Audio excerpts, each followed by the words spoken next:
Hi అండి అందరికీ. ఈరోజు ఎగ్ కర్రీని రెగ్యులర్గా కాకుండా కొంచెం వెరైటీగా ట్రై చేద్దాం అనుకుంటున్నాం మా పాప కోసం. First 2 or 3 table spoons oil తీసుకుంటున్నాను. ఆల్ స్పైసెస్, ఇలాచి, సాజీరా, చెక్క,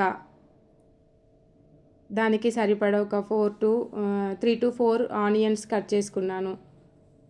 మిడిల్ సైజ్వి, బిగ్ సైజ్వి అయితే 2 ఆనియన్స్. దానికి సరిపడా ఒక 10 to 15 పచ్చిమిర్చి అన్నీ కలిసి ఆయిల్లో ఫ్రై చేస్తున్నాను గ్రీన్ పేస్ట్ కోసం. తర్వాత ఉడకబెట్టుకున్న ఎగ్స్ని కొంచెం కటింగ్ చేస్తున్నాం మసాలా స్పైసెస్ మంచిగా పట్టడానికి. ఎగ్స్ని మంచిగా బాయిల్ చేసుకోవాలండి. తర్వాత ఎగ్స్ పచ్చిగా లేకుండా కొంచెం ఆయిల్ వేసుకొని ఉప్పు, కారం, పసుపు వేసుకొని మంచిగా ఆయిల్లో ఫ్రై చేసుకుంటున్నా. నేను 5 ఎగ్స్కి సరిపడా మసాలా తీసుకుంటున్నానండి. కొద్దిగా జీడిపప్పు ఆయిల్ యాడ్ చేస్తున్నాను, పేస్ట్ మంచిగా టేస్ట్ రావడానికి. ఎగ్స్ని మంచిగా ఫ్రై చేస్తున్నాను, కొంచెం పసుపు, ఉప్పు, కారం అన్నీ వేసి. అలాగే ప్లెయిన్ ఎగ్స్ వేస్తే టేస్ట్ ఉండవండి, అందుకే కొంచెం ఆయిల్లో ఫ్రై చేస్తున్నాను. ఇక్కడ మనకి పక్కన గ్రీన్ పేస్ట్ రెడీ అవుతుంది. ఆనియన్, పచ్చిమిర్చి, స్పైసెస్ అన్నీ మనం రెడీ చేసుకున్నవన్నీ మిక్సీలో వేసి గ్రీన్ పేస్ట్ చేస్తున్నాను. కొత్తిమీర, పుదీనా అన్నీ ఉంటే కూడా ఆప్షనల్ అండి, అవి వేసుకోవచ్చు. మా పాప తినదు కాబట్టి నేను యాడ్ చేయట్లేదు అవన్నీ. తర్వాత మళ్ళీ 2 టేబుల్ స్పూన్ ఆయిల్ వేసుకొని తాలింపు వేసుకున్న. కొంచెం బిర్యానీ ఆకు, కొంచెం సాజీరా, కరివేపాకు, మనం రెడీ చేసి పెట్టుకున్న పేస్ట్ని ఆయిల్లో ఫ్రై చేస్తున్నా.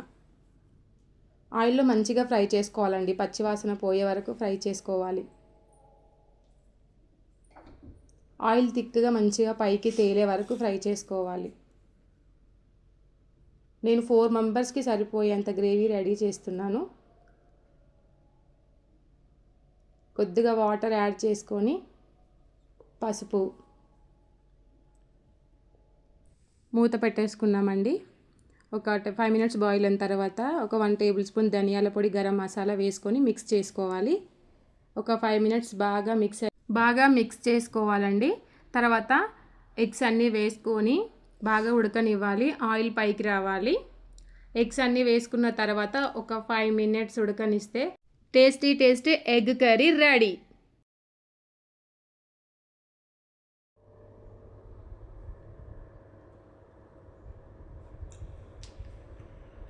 పచ్చికారం కోడిగుడ్డు కూర సూపర్ ఉంది. ఇది మామూలు టైంలో ఎప్పుడైనా మనం ఎమర్జెన్సీలో టైం లేనప్పుడు చేసుకొని తినొచ్చు. వీకెండ్లో, వీక్ డేస్లో కూడా అప్పుడప్పుడు చేసుకుంటే వెరైటీగా ఉంటుంది. ఇది కొత్తగా ట్రై చేసి తినొచ్చు. చపాతీకైనా, రైస్ కన్నా, దేనికైనా బాగుంటుంది. మీరు కూడా ట్రై చేయండి.